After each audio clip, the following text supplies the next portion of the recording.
a-hole for refusing to apologize for accidentally breaking my brother-in-law's nose and kicking him out of my house? Plus updates. Some context. I, 32 female, was violated when I was 17 during a home invasion when I was home alone. It has taken me years of intensive therapy to learn to live with what happened to me, and I am now in a great place and overall happy. I should mention that as part of my healing process, I've taken Muay Thai/kickboxing since I was 18 to help develop a sense of control and self-defense. One of my few triggers due to the nature of how my attack went down is being grabbed from behind. Being grabbed from behind automatically makes me panic and triggers my PTSD.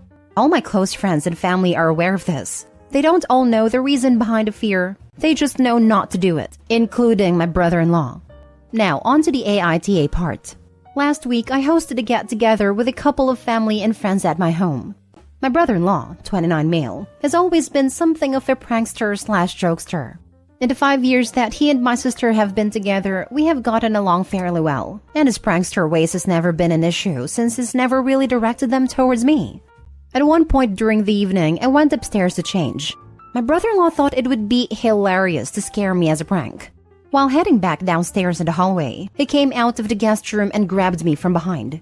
I lost it, and in my panic, I elbowed him in the face, which ended up breaking his nose. Even after everyone rushed upstairs and I saw it was just him, I could not stop spiraling and was in a full meltdown. I ended up calling him every name in the book and kicking him out of my home. Now that a few days have passed, my sister reached out stating that she thinks I need to apologize. Her reasoning being that he had no way of knowing that pulling a harmless prank would have caused such a reaction, especially since he didn't know the reason behind my fear. I stand by that it doesn't matter that he didn't know the details of why I was scared. He was aware that it was a debilitating fear caused by something traumatic and should have known better. Not to mention that he has yet to apologize to me as I broke his nose. Our family believes that my violent reaction was justified, however, they do think that kicking him out was a step too far. So, am I the a-hole? Now for the top comments before reading the updates. Not the a-hole. What gives him the right to put his hands on you? Period. The fact that he knew not to grab you from behind and did it anyway. Fool around and find out comes to mind. And he found a hack out. How old is he? 12? Pranks aren't cute/funny after 12. Not the a-hole. You're pretty awesome. Like movie-style takedown awesome. I like the above suggestion about saying, sorry, you didn't take me seriously and your nose got broken. Kicking him out was a valid reaction. You don't grab women from behind in the dark. No type of apology at all. It is not her fault he is a pervert. Not the a-hole. I'm not buying his innocent prank BS, to be honest. What he did was deliberately cruel. Knowing what it would do to you, he decided to do the thing that traumatized you so much. Think about that. He thought it would be a funny thing to do. That's not a prank. It's freaking psychopathic. It wouldn't surprise me if he was getting a thrill from it. I'm also not believing he doesn't know what happened to you. He knew you had a huge trauma, and he knew that as a result of this, being grabbed from behind is hugely triggering for you. Unless he has the intelligence of a lump of moldy cheese, he knows what happened to you. It's not hard to add it up. You owe him nothing. He owes you 1,000 apologies. Now, for the first update. First and foremost, I would like to thank everyone for all the support and wonderful comments, especially all the comments calling me a badass for learning to defend myself and get to the point where I am today. Truly thank you. You all put a genuine smile on my face. Also, all the fool around and find out comments made me laugh, which, after all the recent events, was definitely needed. I wanted to first clarify/answer some common questions I saw. For those wondering what I meant by being grabbed from behind, it is not a simple tap on the shoulder or a gesture someone would make when simply trying to get your attention. When I say grab from behind, think bear hug. Also, for those wondering, my attacker was caught and is currently still behind bars. I ended up sending my family, sister, and brother-in-law included a link to this post. After reading the comments, you all have made family members that were previously thinking that I took it too far in kicking him out apologize and agree that until I felt comfortable, my brother-in-law is not to be invited anywhere I am. Especially since I am told he is doubling down on while maybe it was messed up of him to scare me, it was still just a prank, and I still broke his nose and need to apologize. So, with that being said, I decided that he could kick rocks and I hope his nose heals crooked. My sister and I have not spoken. She sent me a text asking to meet me this weekend to talk. Throughout this ordeal, the thing that has hurt the most has absolutely been the way she has downplayed what her husband did. She more than anyone knows how hard everything was for me and was there to see the aftermath of my attack. Depending on how everything goes this weekend, I will take the advice you all have made and make the decision on whether I need to go low/no contact with her. At least until she fully understands the severity of the situation and apologizes. I will possibly update this post one last time after this weekend to let you all know where we stand. Again, thank you all. Second update. Hello all. After a very difficult and tearful conversation with my sister, I have come to the decision to go low/no contact with her. Completely no contact for some time. She, like the rest of my family after reading all the comments you all have made, finally saw it from my perspective. She did apologize and state that she truly does understand what her husband did was wrong. However, she feels that for the sake of her own marriage that she needs to stick behind her husband. And so in the meantime, if her husband is not welcomed somewhere, she will not be there either. I will say I am very hurt and disappointed, but that was her decision to make. Just like I made my decision in keeping my distance, as it's become clear that it will not be possible to maintain a relationship with her without maintaining one with them, which is not something I am willing to do for the foreseeable future. Almost 3 weeks after the event and after reading hundreds of comments, this man is still doubling down. Even apparently had the nerve to say that the reason why everyone is on my side is because I provided a sob story beforehand. He still apparently fully believes that despite it being messed up, it was still just a joke, and I overreacted, and I'm lucky that he doesn't decide to sue me for the medical bill that he is going to receive for the broken nose. Not that it will go anywhere, as him grabbing me is considered crime. Why do these pranksters think their desire to pull pranks is more sacred than the desire to feel safe in one's own body/home? What is funny about making a woman think she is being attacked? Brother-in-law isn't a prankster, he's a bully. He's lucky it's taken him this long to get his comeuppance. In my experience, people who call themselves pranksters are usually just annoying a-holes. I was pranked by one of my seniors in my college hostel. In her defense, it was not just her, but a lot of idiots who used to do this. Anyhow, she waited in the dark while I was coming out of the cafeteria after dinner. She just made a very loud noise and jumped in front of me. I freaked the heck out, and in reflex slapped her in her face. It was not even in retaliation, just my reflex in that situation. I apologized. She also kinda did. But no one pranked me after that. We all used to joke about it months after this instance. Who the heck sneaks out of a bedroom and grabs a woman from behind by surprise, in her own house, when everybody else is downstairs? This was not a simple prank by jokester. This is sicko behavior. And then it calls the OP's history a sob story? Her actually being freaking violated? This man is dangerous, and I would be worried about OP's sister living with him. Good for the OP breaking his nose. Too bad she didn't rupture his balls. Yeah, it sounds like a guy testing the waters to see how far he can go and still get away with it. A lot of predators test out their technique for creepery on women and their families first. I think she angered him earlier, probably something minor at that he was trying to put her in her place under the guise of a prank. Next story. Would I be the a-hole if I refused to let a friend move in due to their other friendships?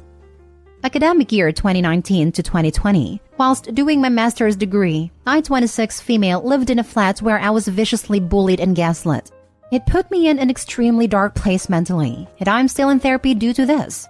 It was mostly a group of 3, Jade, 24 female, Erin, 25 female, and Ben, 28 male. I moved into the flat alongside a close friend, Jane, 25 female. Jane did join in with some of the bullying and did absolutely nothing to stop the rest as they were her friends. She is also somewhat romantically involved with Ben and are a bit codependent. She has never apologized and often ignores my boundary of I don't want to know about them or have nothing to do with them. Jane is on the autistic spectrum, which is why I don't hold it against her as much as she doesn't fully understand. I have just tried my best to avoid situations where I know she may have also invited my tormentors. The few times I have seen them due to Jane or running into them, they have been foul. From that nasty giggling behind your back stuff and at things you say, to mocking my accent and implying I have an eating disorder, etc. Considering their age, it is pathetic. We all still live in the same city, sadly. There is a housing crisis in the UK right now, and it is especially bad in my city. I'm lucky and live with two others, 25 female and 26 female, in a pretty flat in a nice neighborhood for far below market value. 25 female is moving out. We are now looking for a replacement and have been flooded with requests, including from Jane. I don't want to live with Jane, as my flat is my home and I want to feel safe here. Not worried about coming home to find people who made my life hell sat in my kitchen. However, I am aware Jane cannot afford a higher rent than this, and her overprotective parents won't allow her to live in a less expensive neighborhood. Meaning, if she doesn't move in with us, she would have to continue living with her parents and commuting.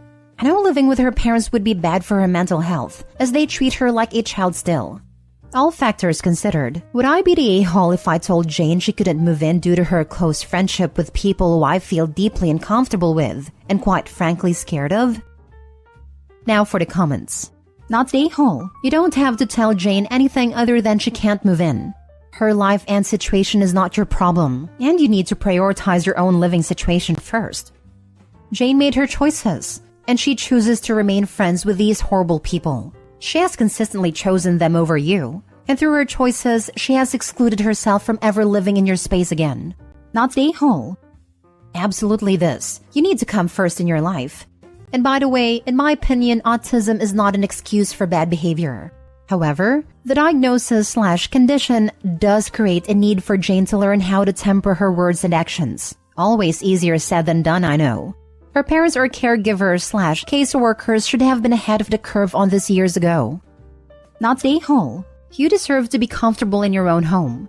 From how you've described things, Jane does not respect your boundaries. And honestly, I don't know why you're still friends with her because she's clearly not a friend to you. We have been friends for a long time and are part of a tight-knit group separate to this situation. This whole mess is the only bad thing she has ever done to me, and whilst I find it really hurtful, I have decided to forgive her, but I mostly have kept her at arm's length for my own sake. It sounds like you already know what to do. This may be the only bad thing she's done, but it's a pretty big deal, and she still hangs out with these people who have caused you mental anguish. I think you already know that her living in the flat with you will also bring Jade, Aaron, and Ben back into your life as well. Your home should be your safe space, and you have every right to protect your peace. Last story. Am I the a-hole for selling my father's house even though his widow lives there? My 33 female father died recently. He had been married to his widow Penny for about 7 years before. I was not close with my father. We spoke regularly and enjoyed each other's company, but I can't say either of us knew each other well, for many years before his death. When he died, I was surprised to learn that he had left his entire estate to me. He put everything in trust a year before his death, and I am the sole beneficiary. Besides a small sum that he left to Penny, the lawyer said he was advised not to leave her nothing in case she tried to contest it, so everything including his house is now mine. My father's lawyers and mine have advised that the will is structured such that it would be near impossible and very expensive to challenge. I don't want my father's money. I don't need it, and given our relationship, I don't feel right using it. However, he obviously wanted me to have it. So, I intend to transfer everything over to my daughter, make her the beneficiary of the trust, and she will have that in addition to her own trust fund once she is of age. However, I do not want to keep my father's house. I do not live in the same country as my father, and I do not want to deal with the admin of his possessions. I want the legal business done, and to close the book on a very painful chapter and grieve quietly. The trouble is, Penny lives in the house. Penny does not work and was financially dependent on my father. So while the lawyers say she could fight to stay living in the house, she likely can't afford legal counsel. Also, because of her lack of income, she would never be able to maintain the house, which is quite large. So I would then have to keep up the house and grounds while she lived there, which I am not willing to do, both because of the cost and because of the continued involvement with my father's life, which I do not want. I have notified her via the lawyers of the intention to sell the house, which has led to vicious and vitriolic messages from her kids, calling me evil and heartless. I understand this is inconvenient for them, but I'm not responsible for what my father decided to do, nor am I responsible for the people or the mess he left behind. I am not doing this to get one over on Penny. I'm just trying to be done with a traumatic part of my life. Am I the a-hole? Because of the cost for upkeep that you can't afford, I'm going to go with no a-holes here. Except your father, because I find it unconscionable that all he left to his widow was a small sum, and even that was only to avoid her contesting it. Why on earth was he married to someone he cares so little about? My father was a peculiar man. It's quite possible Penny did something small to irritate him one day, and this is how he took his revenge. Once you have a set price with your realtor, give her and her family a chance to purchase the house before you list it. Then if they refuse, go ahead and sell, not the a-hole. This is the right way to do it. Tell her family you are not going to be responsible for the property and are selling, but you will give them the chance to purchase the property before listing it. I have a strong feeling no one will step up. I think this is one of those situations where you have to consider if you can live with your own decision. Opie may be legally in the clear, but this is a deeply personal moral question, since the dad sounds like a horrible man who forced Opie to play a cruel game upon his death. Opie admits it is possible that this whole inheritance could have been a vindictive act of revenge against the wife for something very minor. It is very cruel to have left his wife, who was financially dependent on him, in a completely vulnerable state, and Opie neither wants nor needs the money. While this is Opie's choice to make, they have to decide if they want to play an unwilling role in their father's twisted games, or perhaps sign the house over to the late wife just for their conscience sake.